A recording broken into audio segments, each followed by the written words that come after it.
Welcome to Crimepedia podcast. This week I'm your host. My name is Cherry, and with me, as always, is my co-host Morgan. Hello, Cherry. How are you? I am very good, thank you. I'm full of hay fever, so I do apologise to everyone listening because I sound like I've got a horrendous cold, but it's not, I promise. It's just very bad hay fever this week. Yeah, you've been having some issues with that. It's been a little too dry out there for you. Yeah. This year has been the worst year so far for hay fever in a long, long time. So I'll mute myself every time I need to sneeze or cough or do something horrendous. If you're joining us and you're one of our patrons, then you will be seeing us on video. Hello to you. For the very first time, we've decided to do our video recordings, so you'll be able to see us as we are. At the moment, you won't be able to see Morgan because his screen is black, but it will hopefully. It says it's reliably going to return when the internet connection improves. So technology, I don't know. Can't win them all. Yeah, we can't. That's right. How about we look at this week's case? Sure. What do we have this week? So this week is the case of a girl called Vicky Glass. She was a 21-year-old sex worker from Cleveland, and this is the story of her murder.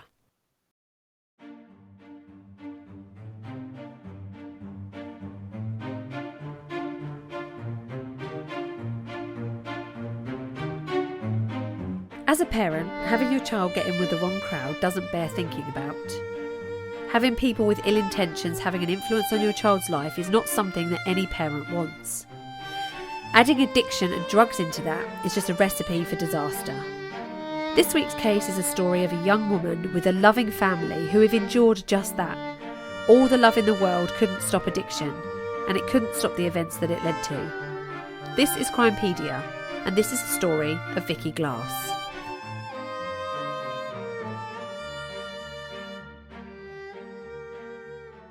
Okay, Morgan, so Vicky was born in Stockton-on-Tees in Cleveland on the 21st of September 1979 to her parents Deborah and Anthony Glass.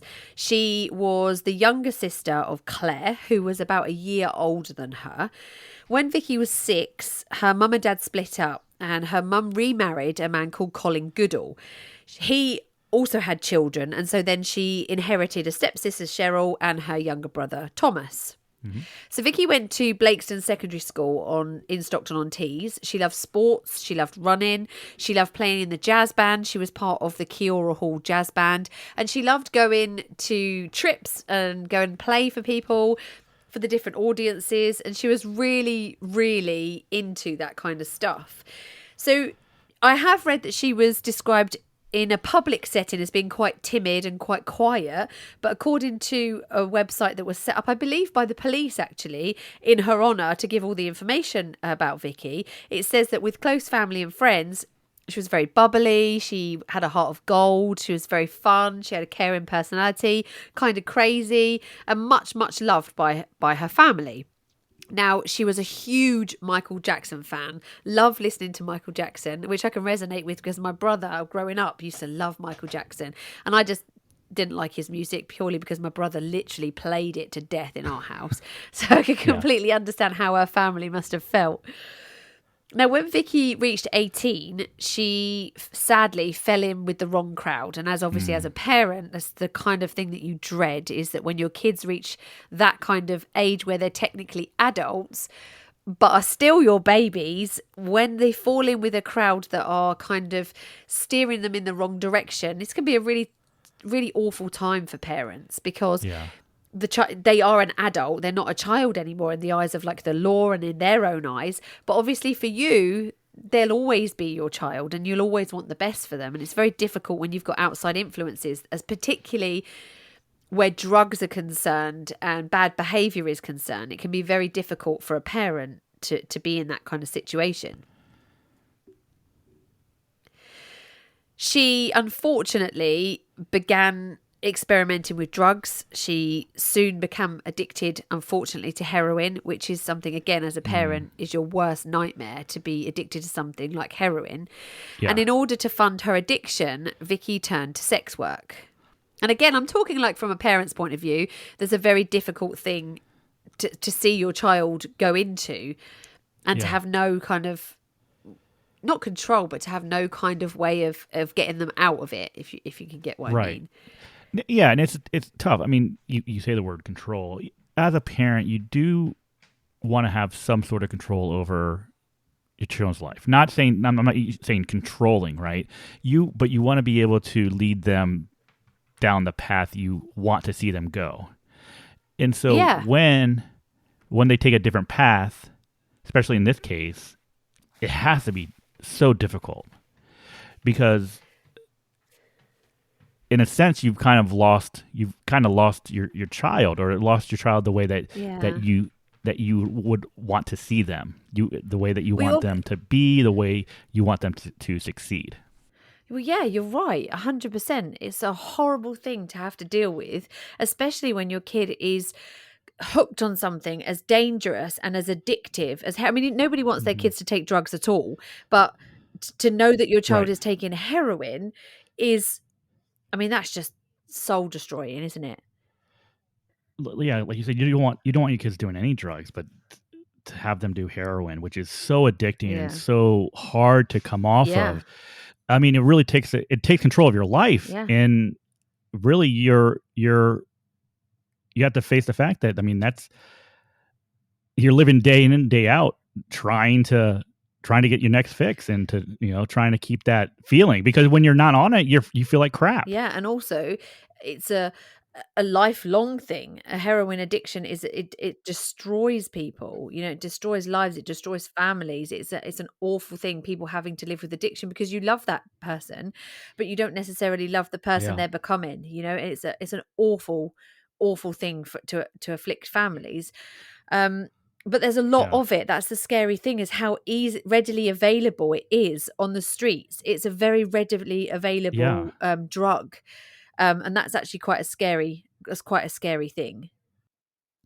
So I looked up the truck park on a trucker's website, and there's this website that you can go on, and it's Okay. where other truckers will give you um, they'll give you sort of hints and tips about the truck stops and different places. So say like you were going to be in your truck traveling from one place to another, there's lots of recommendations on the place of good places to eat and not so great places to eat, and Hmm. this tells you whether they've got services close by or whether they've got showers and things like that. So I had a look up at this Cannon Park truckers stop in Middlesbrough, and there were loads of comments, and this is Yeah, like nowadays, there were loads of comments about it being a yeah, yeah. quote druggy area, and that there were reports of sex workers Mm, knocking on truckers' cabs regularly, and things like that. So even yeah. now, the place is being described by truckers to other truckers as being a sort of dodgy area. So it really hasn't changed much. I mean, because it sounds like this is something Yeah, that's become part of the culture yeah. of at least this stop, right? And this is what what you should expect. From what I've read online, I mean, I'm not a trucker. I've never visited truck stops Hmm. like that. So I'm not sure whether this is just something that is part and parcel of truck stops, whether this is, I mean, when you listen to lots of true crime stuff, a lot of nefarious stuff happens at truck stops. So we've done Right. cases before where Yeah. there was a truck stop nearby and there's lots of people coming through. And so I think Hmm. that I'm not sure whether that is just part and parcel. Obviously, if you're a trucker and you're listening to this, let me know, because I would love to. I would love to understand. Is this something that happens regularly? But it seems, for at least Cannon Park area of Middlesbrough, that this is something that isn't out of the ordinary. Yeah. I mean, I don't want to generalize, trucking and these truck stops, but yeah, I think you're right. I mean, you hear here, in the States especially, like it seems like they are a hotbed of at least like prostitution. I'm sure there's a lot of drugs going around these places, but I mean, I can't say for sure like every single stop is going to be like that, but I'm sure that there's quite a few. Yeah, I have no idea. To be honest, it's not something I've really considered. On the whole, it's not something I've even Mm-mm. really looked at, thinking about truck stops in general. So it's something that just came up with Yeah. just this Well, case, really. I don't know how they are over there. I mean, but a lot of these like larger truck stops, where they have the the Yeah. service center, um, they're typically out of the way. They're not in like really urban Uh, areas, so they're kind of like out of sight, out of mind. right. So yeah, so it's not surprising you don't think about it because, yeah, you see trucks driving down, the highway, but you don't think of like what these guys and women or what they have to go through and where they're staying and sleeping. And yeah, so it makes sense that, we haven't really thought about it. I'm thinking of a whole new podcast, The Secret World of Truckers. Actually, that would actually be really interesting. I would actually listen to something like that, to be Really? fair. Maybe we should do that as a bonus show. Yeah. That's my idea, people. No one steal it. Don't take it. That is actually, you know what? That is a really good idea. I think I'd quite like to interview truckers to see what kind of stuff that they get up to, and even the bad ones. They don't have to give me their names, but I'd like to know what they get up to, because I reckon the life of a trucker is probably very interesting. There has to be some really, really good stories out there. Yeah. Okay, so around Christmas 1999, Vicky was homeless and suffering with a really severe chest infection. Now, a friend of hers introduced her to a man who lived at 16 Petch Close in Middlesbrough. It was agreed that Vicky could move into this property with this man while she recovered from her chest infection. I'm not sure why she didn't go home. I'm not sure why she didn't go with family, but she moved into it with this guy who seems to be a person with really good intentions. Yeah. This person made sure that she attended doctor's appointments in efforts to try and get her off the drugs and try and improve her life. From this point on, Vicky's permanent address became 16 Petch Close, and she stayed there for months. The man tried to help her as much as he could, and he tried to sort of talk her out of her sex work, but unfortunately, it all carried on, and unfortunately, to fund her addiction, she carried on with her sex work. Now, unfortunately, she remained on drugs, so he couldn't get her on. He couldn't get her off of the drugs either. She became very well known in the area amongst the sex workers, and that just sort of kind of became her way of life. Now, according to the website, on Thursday, 21st of September 2000, 3 days before she went missing, Vicky celebrated her 21st birthday. That evening and over the weekend, we know that Vicky was working in the Cannon Park and Gresham areas of Middlesbrough. I'm hoping that that's right. I'm hoping it's Gresham. It's Gresham. It could be Gresham if you're local. I'm sorry if I've mispronounced that.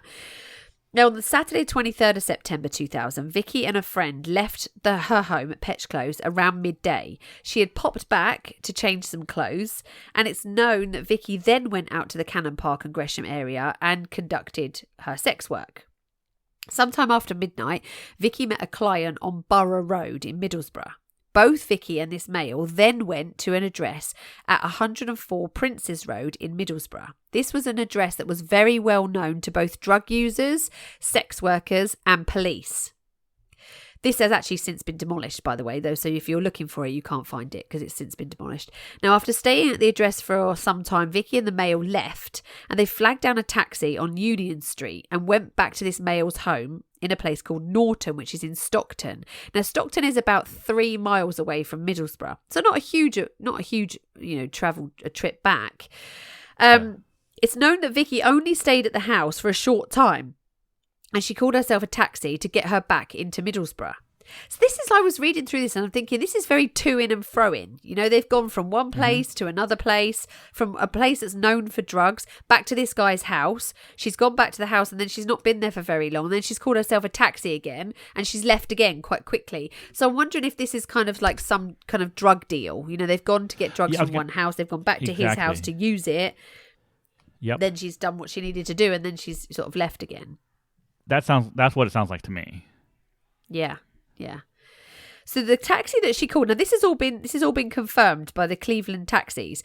She called a taxi from Cleveland Taxis. She knew them well. They knew her. She used the taxis regularly. Shortly before 4 a.m. on Sunday the 24th of September. And she left this client, we're guessing it's a client, left this client's house in Norton, got into a white Vauxhall Vectra, which is the taxi, and the registration number was Romeo 790 Lima Foxtrot. Oh, do you use that over in America? I don't know if you use the same phonetic alphabet we do you? It sounds, yeah. Or do we you have do. slightly different? Yep. You do? Okay. No, I think So it it's was pretty much Romeo. the same. I think it's the same. Yeah, I wasn't sure if you had different ones. So I didn't know if it was a universal thing or whether it was just a British thing. So I just thought I'd better check. So it was Romeo 790, Lima Foxtrot. What? Oh, what is going on with technology today? My screen's just gone You're having completely blank. trouble. Just give me 2 seconds. All right. I am having trouble again. Hang on a second. We might have to edit that out. Give me 2 seconds. Yeah, Right. yeah, Okay. No, we're marked. good. Okay. I've got it back on. Okay. So she left the client's house, and we're guessing that this was a client in Norton. And she got into a white Vauxhall Vectra, which is the taxi that she got into. The vehicle registration for this was Romeo 790 Lima Foxtrot Victor. So maybe somebody knows that and they can give information about that. But that's what the registration number was of the taxi. I mean, if it's a taxi and you know the registration number, you should know whose taxi it was. Oh, yeah, it's been confirmed. So it It's been confirmed that she got into that taxi. Yeah. So it shouldn't be difficult to know who was actually driving, right?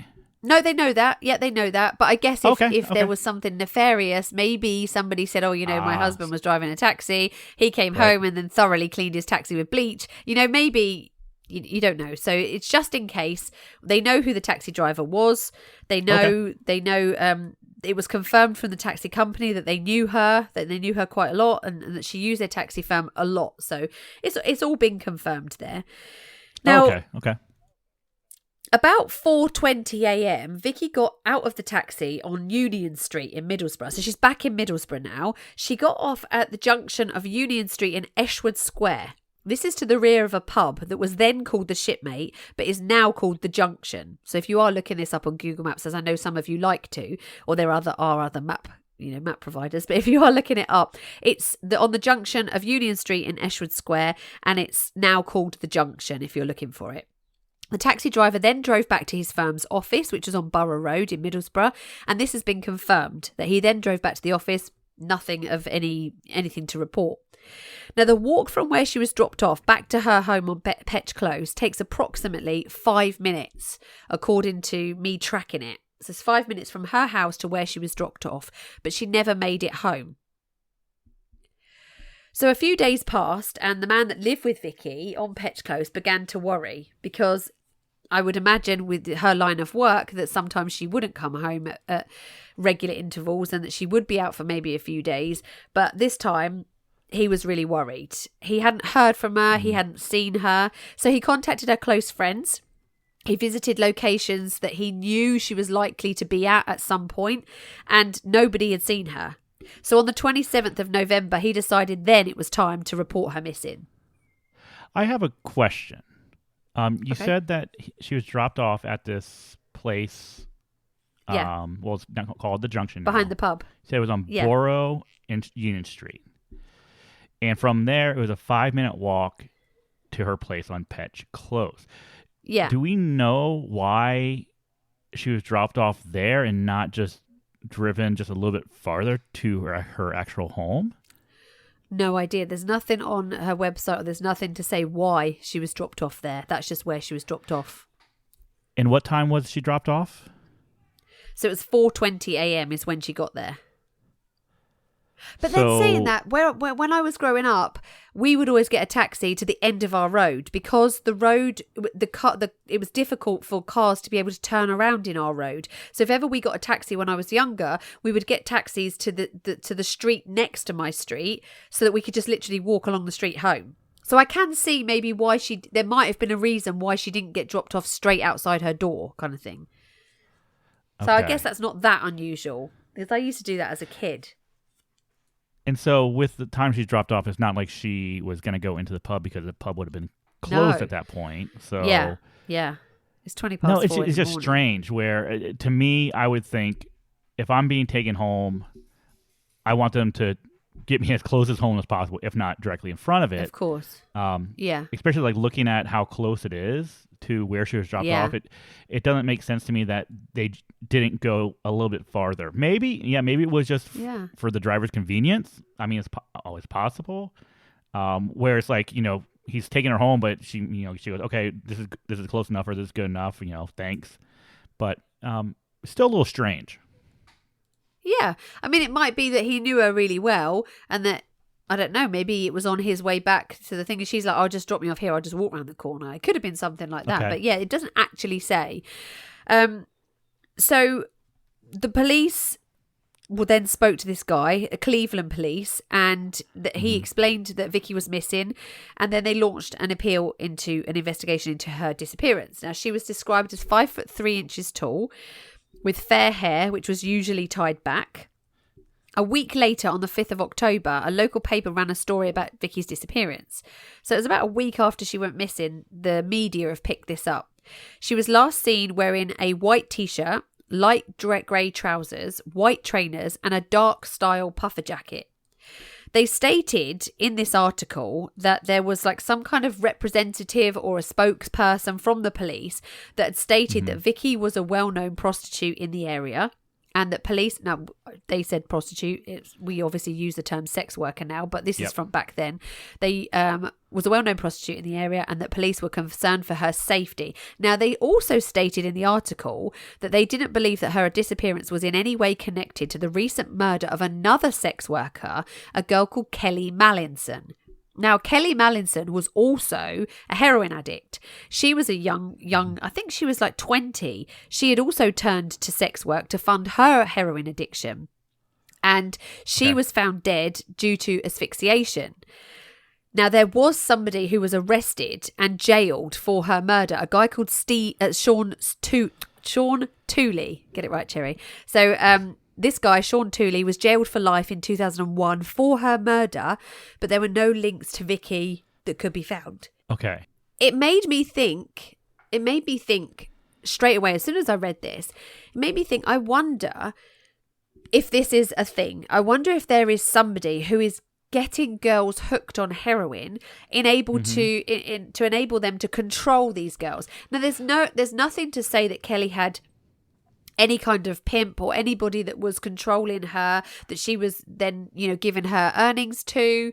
There's nothing to say that. Or there are rumours, however, that some of the girls owed people money for drugs, and that this could also get them into quite a bit of trouble. And always in a world like that, in the drug world, there is always somebody who is the person that gets this out there. There's a supplier somewhere, isn't there? And then yes. Oh, no, absolutely. They will obviously owe money to. Now, approximately 6 weeks later, on the 3rd of November, a dog walker, as it usually is, was walking their dog along a trail in Danby, which is a village about 20 miles outside of Middlesbrough. Now, this dog walker was walking past a ditch off of West Lane and found the badly decomposed body of a female. Police arrived on scene very quickly, actually, and her remains were very, very quickly identified as that of 21-year-old Vicky Glass. Now, unfortunately, the post-mortem couldn't conclude a cause of death, and a murder investigation was launched by both North Yorkshire and the Cleveland police forces. Unfortunately, at the time, there were no forensic clues at the scene, and the clothes that Vicky was wearing when she was last seen have just completely disappeared. They're not at the scene at all. There are parts of her that are missing. Her internal organs were missing, and unfortunately her body was that badly decomposed that they couldn't actually come to a conclusion as to how, her life had been ended. Police circulated flyers everywhere. There were a lot of flyers that were put up around the area, and we know from Vicky's family that she had no access to a car. She also wasn't known to visit or have any association to Danbury whatsoever. So could it be that Danby is quite significant, or could it be that this is just an area that somebody took her to dispose of her, because it was 20 miles out the way, it was in a ditch off of a walking path, it's a tiny little village, it's quite a picturesque little village, very quiet. Could it be that they just knew of the area and then disposed of her there? It's thinking about this. Typically when you have sex workers who are murdered, there's not a whole lot of effort put into concealing them for the most part. Yeah. Usually because the person that has committed the murder has no connection to them, so they're not worried about being connected to the person and being connected to the murder. Yeah. But for her to be driven you know, what was it? What did you say? 20 miles, something like Yeah, that. 20 miles. Yeah. 20 miles from It's where a she long was way. last seen, and discarded in a fashion that she hadn't wasn't found for months. That's a lot of effort to be put into concealing the death. Yeah. And I wonder, because of her line of work, I mean, she would have got into strangers' vehicles. So I'm also wondering, Right. is this somebody that's local to the area? Because obviously know that area is quiet, so local to the area, but perhaps not local to where she is. And they've picked her up. Local She's to obviously got into the car with them. Danby. Yeah, local to Danby itself. Yeah. And looking where Danby is, because of course I love map. Um, it's off of any like major roadway, so it Yeah. is off the beaten path quite a bit. Yeah, it's a tiny little village. Yes, it's a really small little village.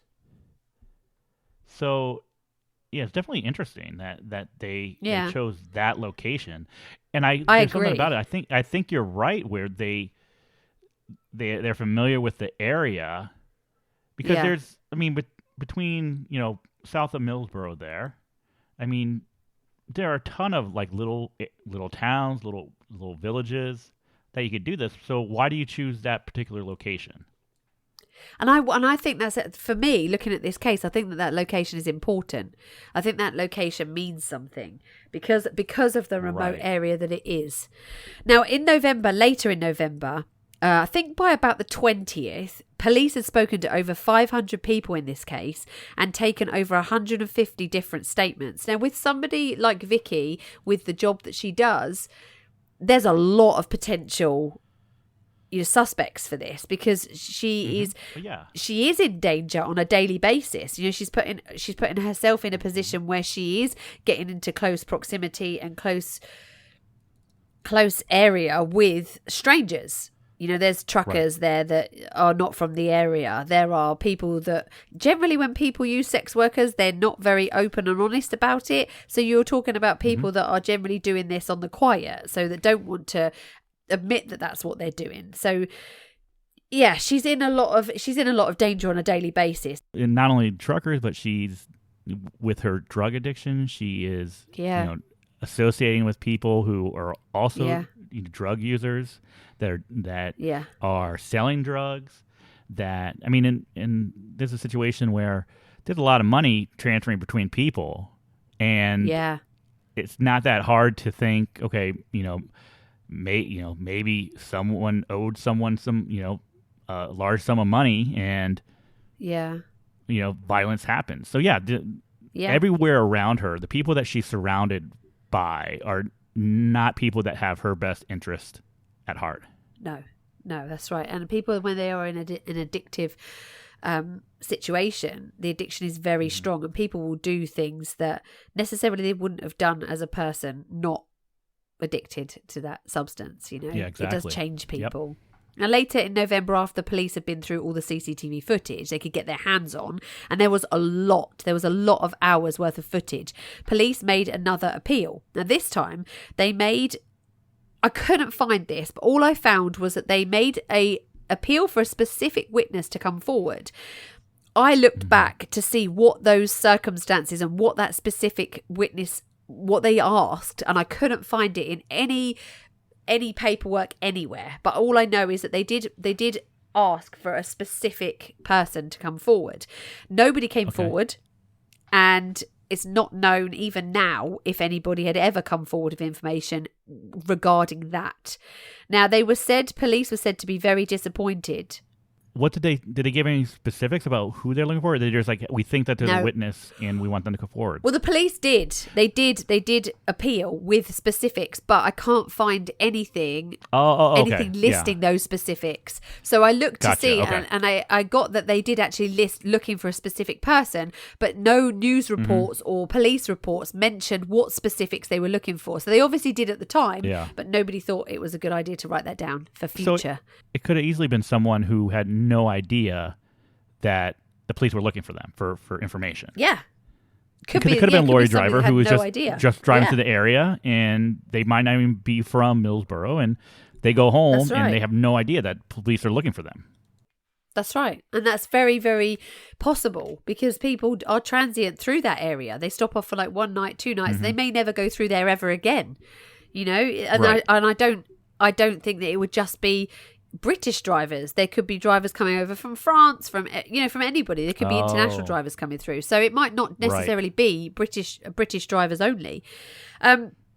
Police, as I said, the police were very disappointed with the response from the public and from local sex workers. They were keeping quite tight-lipped and quite closely guarded regarding her, and they didn't come forward with very much information. And you know what it's like in that kind of situation? That you get like the drug community, you get the sex worker community, and they close ranks. They keep quiet because they don't want anything to happen to them. If they give up information that might end up getting somebody put in prison, they're then going to feel like that they are then at risk themselves. So sometimes it's better to just keep quiet than it is to come forward and say what you know. It depends on the type of person you are and how strongly you feel about the situation, I guess. Right. So there were people arrested in connection with her murder. In March 2001, police began to look into the truck stop a little bit more. And this truck stop is at a place called Cannon Park. With this investigation, they arrested a 39-year-old man. Now, he was a married man from Grimsby. He was released on bail and he has never been identified publicly. So we don't know who this guy is. His identity has never been in the papers. They've never ever released his identity. Police have never said anything.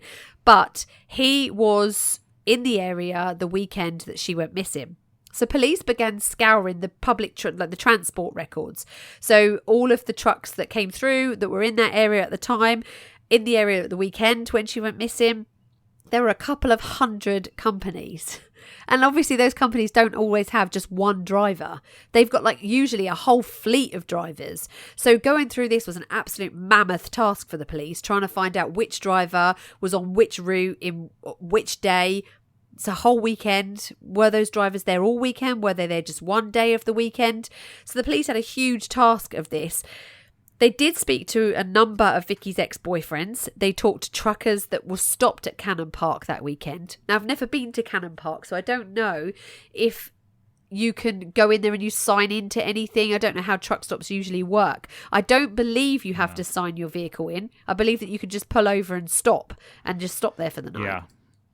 I don't think so. I mean, knowing how truck stops work here, and I'm assuming it's probably very similar to there. No, there's no there's no registration. No. So it's not like you don't have to record. Yeah, I'm stayed at this place and I was here for this long. Now looking at Cannon Park, just from the map, it doesn't look like it's anything formal. It's really just. No, I don't think it is. It's an industrial area, a lot of warehouses. Yeah. So it looks like there's just parking spots where truckers can stop for the evening. Yeah. There's no real facilities. So here you have truck stops, and I'm sure you have them there too, where you have a truck stop where they might have places to eat. They might have they have of course restrooms. Shower they might block. have showers available. Yeah.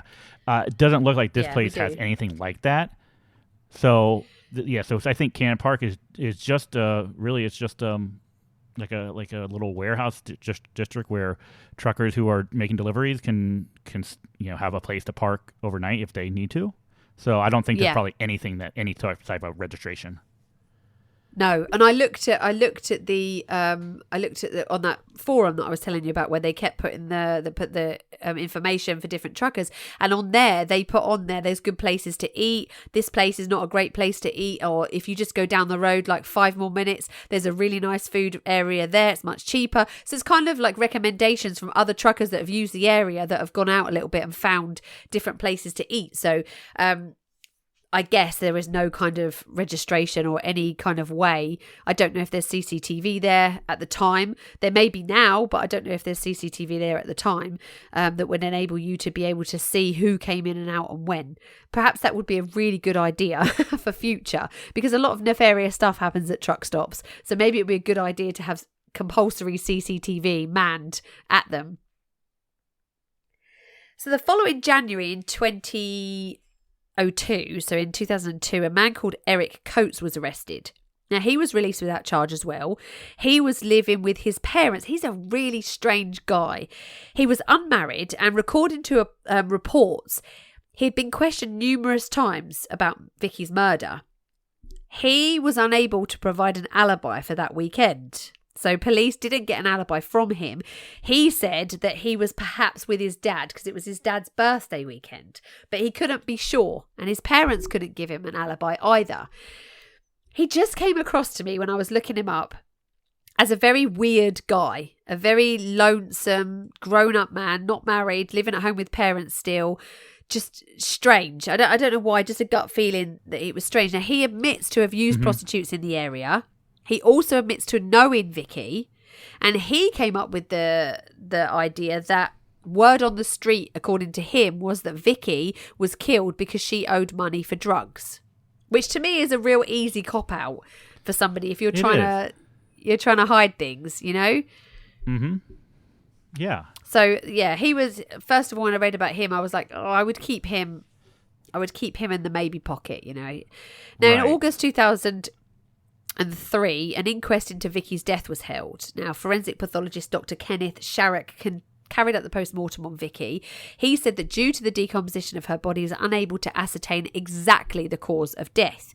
He said there were no signs of any injury. Now, this is confusing. There was no sign of any injuries, and there was nothing to suggest that Vicky had been sexually assaulted, which I find strange to know when you can't find a cause of death through severe decomposition. Yeah. So I find that a bit strange. Yeah. To say for certain there's no signs of sexual assault and there's no visible, obviously there's no visible signs of injury. But when she was found, there was like 6 months between disappearance and when she was found. Yeah. So and she's out in the elements. So yeah, I can understand it's going to be difficult. You're not going to be able to see any really service injuries for the most part, right? I mean, maybe some, but did they do with the autopsy? Do we know? Did they do any testing for drugs, alcohol in her system? Well, like that? I would have thought so. I would have thought that they would have done because that's standard. But due to decomposition, I'm not sure how much of that would have been any use. Would be still because her internal organs were missing. So she had no internal organs, and some parts of her were missing. It wasn't like a whole body; it was remains that they found.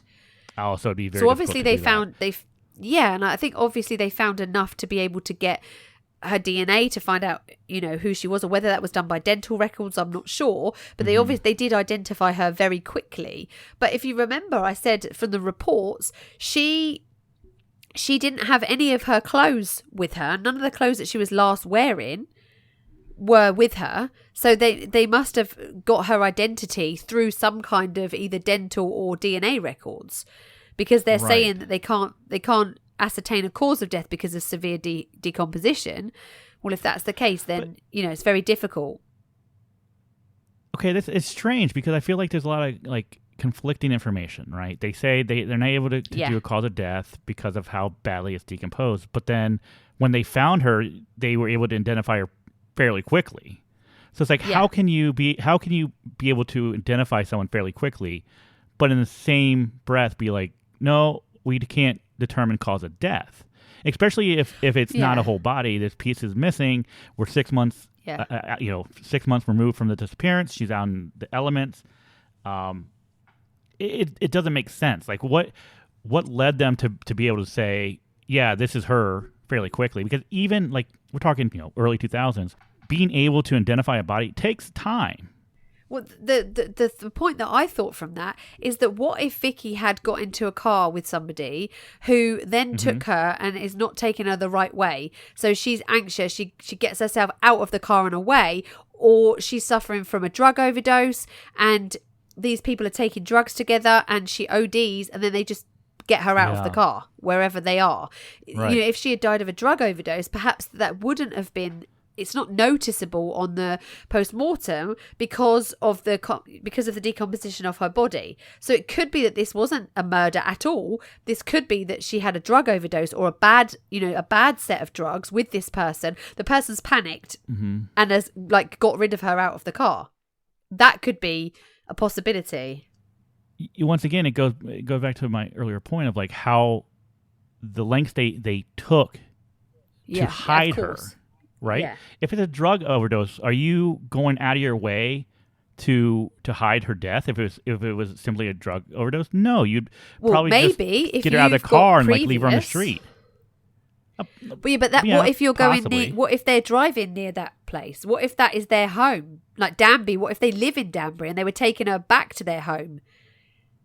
If she's got in a car with somebody and they're travelling to go somewhere together, she say shoots up in the car and something happens. This person then panics because they've now got an overdosed girl in the car. She's a sex worker. Right. They're not going to take her to hospital because they're not going to go and admit to having her there. So what are they going to do? They're going to get rid of her in a ditch. They're going to disrobe her though? They're going to disrobe her and throw her in a ditch? Well, exactly. Like, what's the point of removing her clothes? In the middle of something? Yeah, well, there you are. Okay, yeah. That would make sense, right? If did she have those clothes on at the time? Yeah, if they were engaging in sexual activity and then something happened, that would make sense. But if we were just to look at this as simply, they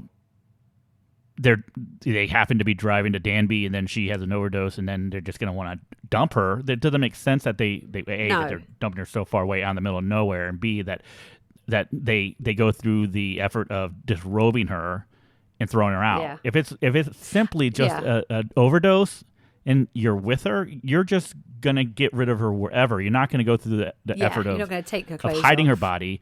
You're not gonna go through the effort of taking her clothes off. You're gonna throw her out, because what's gonna happen? Police are gonna find her. They're like, okay, well, A, she's a sex worker. B, she's a drug addict. She has all this drugs in her system. It's simply a drug overdose. And you don't have to worry about it, because, like, okay, they're gonna dismiss her because of who she is and what she's doing for, quote unquote, a career. But you're saying that from a person's point of view that's looking at this logically. If you've got somebody who's engaging in a sexual act with somebody they're not supposed to, it's illegal for a start to use prostitutes. So if that's the case and this person is now panicking, they might not have hidden her body, because her body was in a ditch. It wasn't covered over with leaves and it wasn't hidden. She was just in a ditch. So could it be that... Yeah, so she basically just discarded by the side of a road, of a track.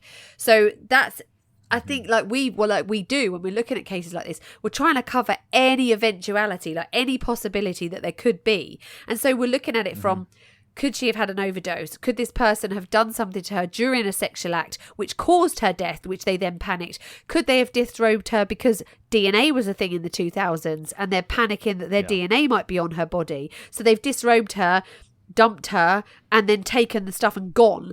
Is that a possibility? Right. Of course. There's so many possibilities with this. Could it be that she just got away from the car because the person that picked her up was violent? That happens. Could it be that she was running away?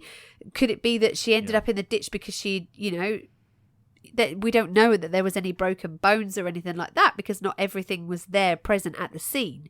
So there's so many things, there's so many questions to ask in this situation. And I wonder if 100% we're not hearing everything. Do you know? Right. I just have this feeling, just knowing, well, the little that I know about this case and what you've told me. Yeah. Especially looking at the time frame of when she disappeared. So she was dropped off at 4 something a.m., right? So we're talking 4:20, between 4 and 5 a.m. Yeah. I mean, this isn't really prime time for action out on the streets, right? So I kind of feel like it's either A, someone that she knows, right? So she gets dropped off and she goes over to someone's house that she knows uses, right? So she's going to be using with someone. And probably at this point she was under the influence as well, wasn't she? Because she went and got drugs with that guy in Norton. So she could have been very inebriated at this point when she was picked up. And the other thought is, at this time, like 4:35 a.m., this is when these lorry drivers are starting to get moving because they want to get back on the road and get to their next stop, right? So is it possible that she gets out, a lorry driver happens to come across her, picks her up, and then next thing you know, whatever, he's dumping her out in Danby. That's a really good point. Those are the two things that I think of immediately, because the chances of just someone happening to be driving around the area at 4:30, 5 o'clock in the morning looking for a sex worker, it's probably limited. So those two are what I'm really leaning towards, of either being someone that she knew that she went to go see and was going to use with or whatever, or a random lorry driver who happened to be got moving, saw an opportunity and took it. Yeah, I agree with you. I think that's a perfectly reasonable explanation. Now, the coroner, Michael Oakley, ruled an open verdict as they couldn't ascertain that there was anyone actually involved in Vicky's death.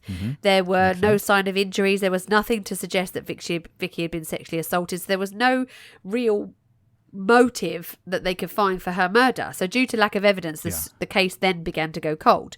Now, in 2006, the Cleveland police contacted Suffolk police to see if there was any correlation between Vicky's death and the death of 5 sex workers on the outskirts of Ipswich. Now, Ipswich is about 300 miles away from where Vicky was. The women were all killed within a 2-week period, which began on the 30th of October 2006. So the fact that somebody was practicing back in the beginning when Vicky went missing? Could this be that there are other sex workers that have gone missing that don't have families, that haven't been reported missing? They're just sex workers. They haven't got families. They're just looked at as those sort of people in society, sadly. And it's got swept under the carpet that they've gone missing. Now, a guy called Stephen James Wright, you may know this name, he was arrested and convicted on all 5 murders of those sex workers. He was subsequently dubbed the Suffolk Strangler. That's probably how you know him better. He's a very prolific person in British true crime history. It was recommended when he was sentenced that he never ever be let out of prison. Now, something which sparked the police's attention is that he worked as a lorry driver. So could he have been in the area at the time? Could he have been practicing? Could this have been something that he did beforehand? Could he have murdered other people between this 2-week period, like years before? In September, it was the 24th of September 2010, Vicky's parents appealed again. They did lots of different appeals along the way, heartfelt appeals for information about their daughter. They appealed again to the public for information. And other than annual appeals on the anniversary of her death every year and her birthday, there was not much coverage of Vicky's case in the media, sadly. And eventually it went quiet again. Now, unfortunately, Vicky's mum, Deborah, who was 55 at the time, passed away without knowing what happened to her daughter. And I've read this quite a lot, in that there are parents of murder victims, of victims of crime, that lose their children that are never the same again. And you find that a lot, it's very common that parents will die young. They die unexpectedly. They get sort of cancer. Whether that's something that's just unfortunate and it just happens, but there are a lot of cases where parents of murdered children have died at a really young age. And I think when their child dies, a part of them inside, kind of dies away with them. So this takes us to 2018. The North Yorkshire Inquirer, which I think is an online publication. I don't think it's an actual physical publication. They publish an article saying that perhaps Vicky was a victim of another high-profile offender, a guy called Christopher Halliwell. Do you remember that name? We've talked about him before. Yeah, I don't remember when or why, but yeah, I remember that name, yes. So he was the taxi driver that killed Sian O'Halloran and Becky Godden Edwards. Remember? Okay, yeah. And he was a taxi driver. Now, because of the gaps in between Sian's murder and Becky's murder, police already believed that he had murdered other women in those times, but there was just nothing. He didn't admit to killing anybody else. Police then believe that there were a lot of victims he hadn't confessed to. He travelled a lot. He was a keen fisherman, so he travelled around the lakes and the rivers, the whole length and breadth of the country. And it's possible that he could have had something to do with it, although police have never publicly linked them together. Okay. So in 2021, a newly formed cold case team were brought in to review Vicky's case. They believe that using new forensic techniques would give them the upper hand in reinvestigating her case. I'm a huge believer in this. I mean, you know, if you've ever spoken to me, I am a huge believer in cold case advocacy and using today's methods and today's technology that we've got, today's minds that we've got, and the knowledge that we know now, to be able to go back and look at old cases, go back and look through old case files, go back and make big huge trees and big huge notes, and look at these cases again with a fresh set of eyes, with what we know now and things that we are more used to using these days. We've got so much more in our arsenal than we used to have. Now, in early 2022, there was a huge development in Vicky's case because of this, because the police released CCTV footage that they found of Vicky on the day that she disappeared. Now, the footage shows Vicky in the company of a friend in a car park. The friend was actually tracked down by police. The friend gave some really vital information, because she said that particularly a driver during the evening of September the 23rd, when Vicky went missing, Vicky was given £10 by a local lorry driver. She was said to have left a bag of belongings with this lorry driver on the understanding that she would come back and pick it up from him. She promised to come back and pick it all up, although she never did. Now, this person was described to have, this is quite a good description. Apparently, he had a mole on his left cheek. He had greying or white hair. He was broadly built and was between the ages of 34 and 38, and he had big bushy eyebrows. So it's quite a good description of somebody. If you know somebody who looks like that, to hear that, you would think, oh, that sounds like whoever. Because when you were given the description, I was going to expect him to be an older gentleman. But then when you say between the ages of, 34 and 38, something like that? That's quite young. That's quite young to have a description. But if you ask a 15-year-old, that type of description. If you ask a 15-year-old to look at a 30-year-old and say how old they are, younger kids are normally really bad at aging adults. Yeah, true. So I wonder whether this age thing is not necessarily, because to a 20-year-old, a 45-year-old is really old, So I'm wondering whether this age thing is not quite correct. That's what I initially, when I initially read that, I thought, I don't know if that age, I don't know a lot of 34 and 38-year-olds that have got white graying hair and bushy eyebrows. Bushy eyebrows. That is definitely like grandpa description, right? Even in 2000, you're describing a grandpa. Yeah. Yeah. You're describing somebody who's, or maybe you're just describing somebody who doesn't have great hygiene and great kind of personal grooming. Maybe. Right. Now, this person was also seen leaving the lorry park the night that Vicky is believed to have gone missing. Okay. So that, I think, was very interesting. Do we know Vicky, what time it was? Sorry, go on. Do we know what time they haven't released they were seen leaving? No, they haven't released that. Okay, so it has to be something that hasn't specific, come out right? Yet. Yeah. If they left at, say, 11 o'clock at night and didn't return, then that's different than them saying leaving at, I don't know, like between 4 and 4:30. If they were seen leaving between 4 and 4:30, that is a bigger piece of information than if they had left much earlier in the evening. Yeah, I agree, and I think that maybe in this situation, I think that there's some information that the police haven't come forward with, that they're not going to come forward with. Oh, of course. But I think you could kind of make your own mind up on that. Now, Vicky's family have been fantastic throughout this whole thing. They're very supportive of Vicky. They, on numerous occasions, will say how much they loved her, how much her family miss her, and how much although she was, I watched an interview of her mum and it was awful. She was explaining that although Vicky was a sex worker, that was her job, that isn't all she is. And she said, I just worry, and this is not quoted, but it's the way she said it. She said, I just sort of worry that people are just looking at this as, oh, it's just another sex worker. But she's not just another sex worker. She's my baby. She's my daughter.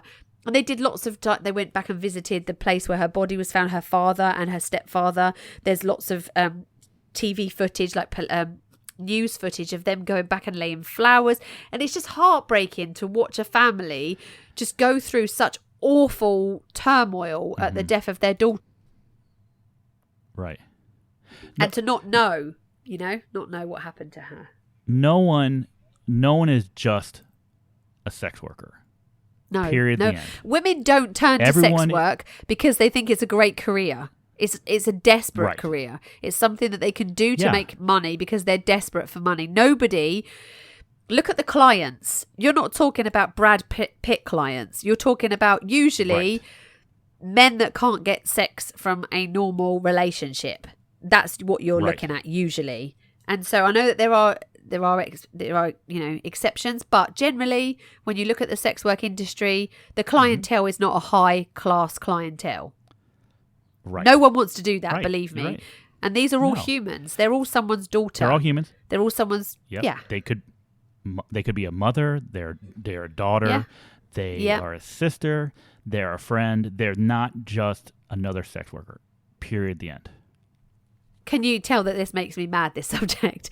Because I always hate the fact that I know that women don't dream at school about being a sex worker. It's not something that they aspire to be. It is something that they are at their wits' end and are desperate, and that's the way that they make their money. It's not pleasant, and it's not a good way, and I feel for them. I really feel for them, and I hate the fact that people will look at this like they used to back in like the 80s and the 90s, and they'd be like, it's just a prostitute. Well, no, it's not. Right. It's not. It's a person. And to be quite honest, it's nice hearing that the police in Middlesbrough have taken this serious and they're putting effort into it. Because it could have been easy for them to just say, to blow it off, oh, sex worker, she had she was living a very dangerous lifestyle. She was a high risk. And it would be easy for them to just blow it off as, you know what, I don't want to put words in their mouth, but she knew what she was getting into, right? But that is what they used to do, isn't it? That is the attitude that the police had a long time ago. So you're not out of place saying that, because that is how they used to look at these cases, unfortunately. Right. But it still, even today, there are times when this still happens, where that mindset still happens. It's not nearly as much as it used to be, and the idea that there is more to these women than just being a sex worker, it's there, but it still happens where they are marginalized and they're just kind of, their cases are disposed of like their bodies have been. But it has gotten better. You're absolutely right. So, but this one's very specifically where you're talking, 21 years later, 22 years later, and they're still releasing information, and they're still desperate to find out what happened to her. Says a lot about how they took this case and how serious they were in getting justice for her.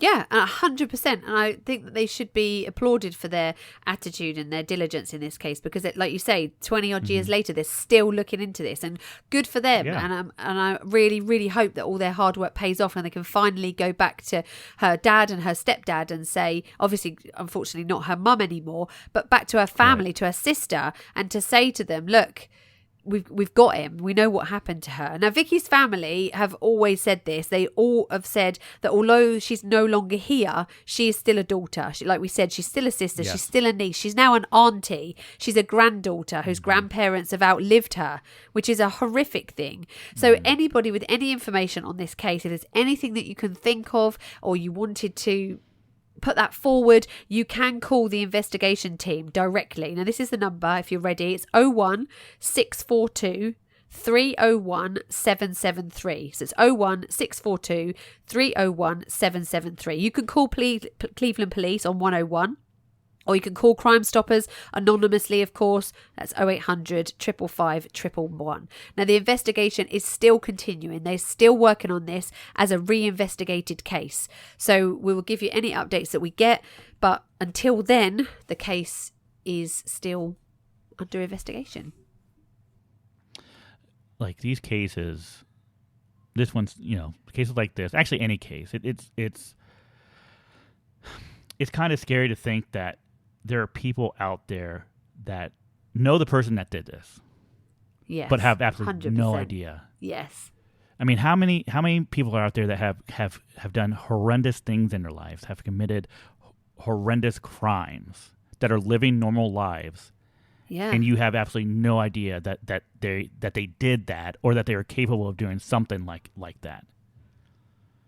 But I also think that there will be people crazy.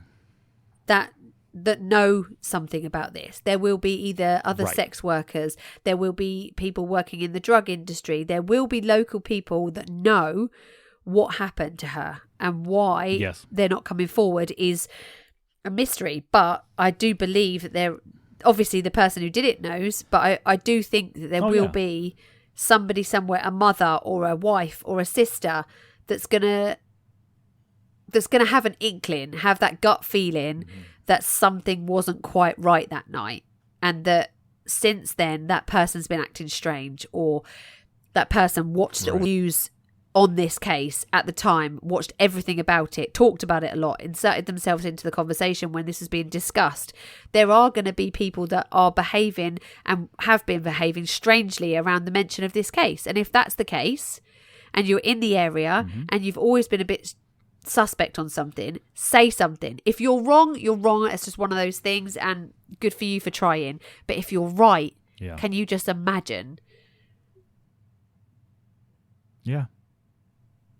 I know. So, and I feel like if this person who did this is still alive, they have spent way too long enjoying their freedom, if they haven't already been thrown in jail for another crime, And have they done this to somebody else? Exactly. They don't deserve to be able to enjoy that don't enjoy to get to enjoy life. I agree. Knowing that they took someone else's. If it I agree. It's just, I agree. It's frustrating. But thank you for that. Very frustrating. The case. But very they're on the case. They are working on this, and hopefully we'll have a resolution for her family. Oh, absolutely. Yeah, thank you. That was really good. So, Cherry, how about we kind of lighten the mood a little bit with our little section that we call Dumb Criminal. Hey, use a dummy and use a piece of shit. Cherry, this one is a real jackass. So there are things in life that you can do which are okay, right? But if you do in the wrong way, the wrong situation, they're not so good, okay? So, for example, recording a sex act with someone that they're aware of it, right? In your own private home is fine, right? It's okay. Okay, yeah. You can do consensual. that if you want. Yeah, nothing wrong, right? Consensual. Yeah. Now, if you were doing it consensually in someone else's home, it might not be so good, okay? Okay. But if you're recording this when the person's home is a jail cell, and that person you're recording is an inmate, that's not good at all. What? Okay. So a Kentucky County deputy jailer was charged with sexual abuse for allegedly recording a female inmate performing sexual acts for preferential treatment. Okay. Oh. So the jailer's name is Trenton Westfall. The Boone County Sheriff's Office in Kentucky had received a request from the Boone County Jail to investigate possible criminal activity by this deputy jailer. Okay. Now, the investigation found that this 28-year-old man would befriend female inmates using the jail's phone calls and text messaging system to communicate with them. Now, during calls and text messages, the this Trenton Westfall, allegedly requested female inmates to perform sexual acts in a manner that would allow the deputy jailer to view. Now, he would then use a phone to record the inmate performing the requested sexual act on at least 2 occasions. All right.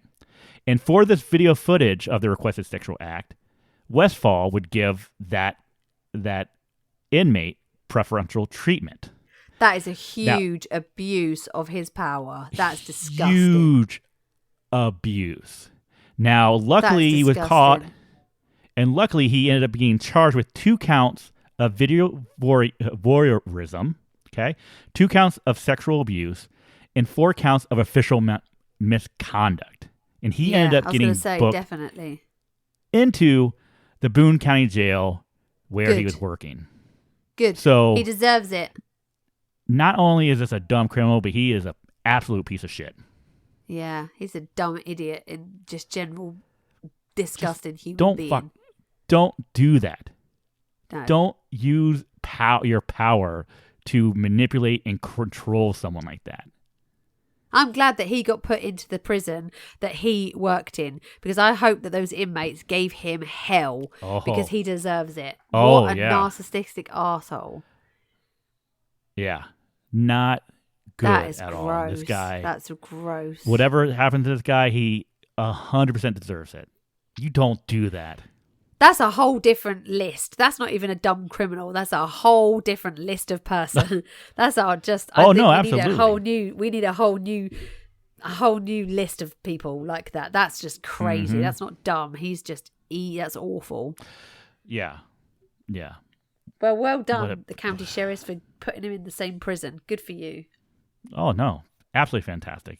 It's karma. Deserve that. Definitely karma for him. Definitely karma for him. Well, thank you for that. So thank you very much for joining us this week. Thank you for listening. We'll be back next week, and it'll be Morgan's case next week, and he will be presenting a new case to you. In between that, you can find us on all our social media. You can also join our Patreon if you want to watch me continuously blow my nose throughout this whole episode. And you can see the videos behind the scenes of what we get up to whilst we are recording. There's also an extra episode for you, our Crimepedia extra episode, and we will have a new case closed for you coming up shortly. So if you want to do that, you can just head over to patreon.com/Crimepedia, and as Morgan would say to you, for as little as $2 a month, you can join up and get lots of extra content. So if you'd like to do that, you can do that, and we'll be glad to have you as part of our Patreon team. So for now, be nice and bye.